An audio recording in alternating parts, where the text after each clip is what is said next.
Hi, my name is Sprung-Keyser.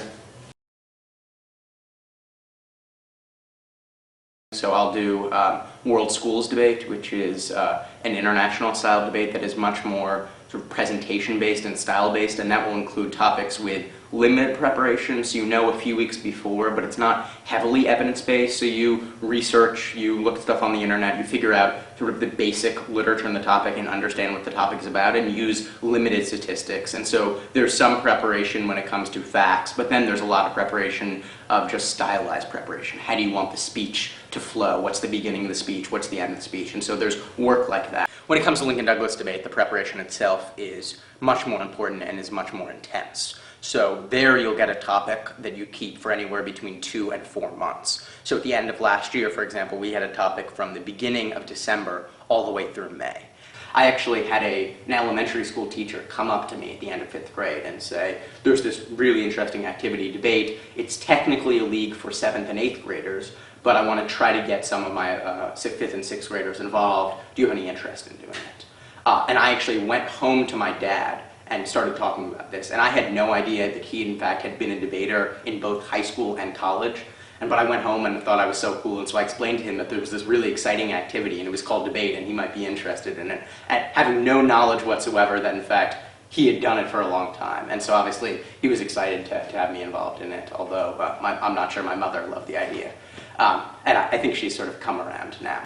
So the topic at the end of my junior year was economic sanctions ought not be used to achieve foreign policy objectives. I think I'd probably say that that was the most interesting topic I've done, but I got the deepest into the literature on that, so I feel like I understand that topic more than I understand any other topic, and it allowed me to first sort of understand the basic research on it, understand the basic discussions back and forth, and the way in which people talk about them, and then get very, very specific into individual scenarios. So by the end of the year, we spent a lot of time talking about the effect of economic sanctions on Iran, or the way in which economic sanctions would affect Sudan. And so it allowed us not only to just understand what economic sanctions are and how they would be used, but also the internal politics of very important countries in the world. Traveling is one of the best parts of debate, I think. It's a little weird because someone described it to me as traveling all across the country to see the inside of high school classrooms, and that they all look exactly the same. And I think there is sort of an aspect of that, which is that I travel a lot of places and end up just going to tournaments there. So in any given year, I can be in New York, I can be in Chicago, I can be in Dallas, I can be in Las Vegas.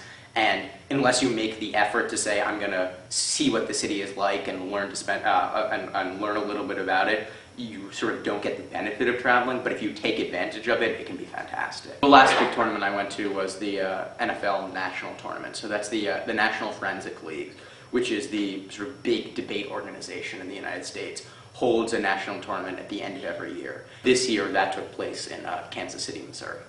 I was able to, for 2 days, convince myself that everything I was doing was wrong and that I had absolutely no chance.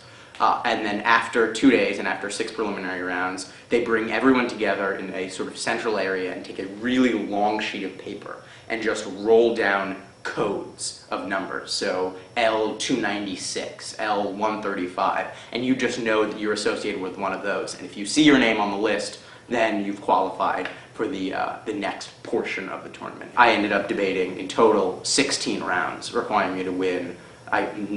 Requiring me all the rounds from round 8 to round 16, those 9 rounds in a row, including a final round, which was a public debate in a huge convention center auditorium in front of probably anywhere between 1,500 and 2,000 people.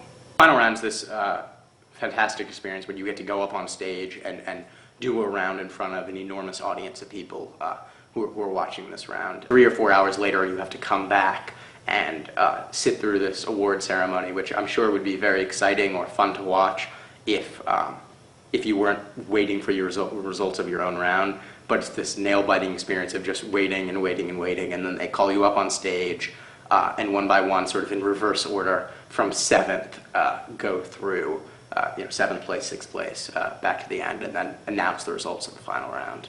There's the moment of waiting and begging to hear your opponent's name because they go in reverse order, and so if they say and in second place, not you, then that immediately means you've won. So that's a sort of a very exciting moment when you first hear that and you're able to realize that you've won the tournament, and also sort of get that final validation of all your work, and of 16 rounds and 5 days of debating and weeks of preparation beforehand, and obviously years of doing debate in general to get to that point. It's a really unbelievable moment.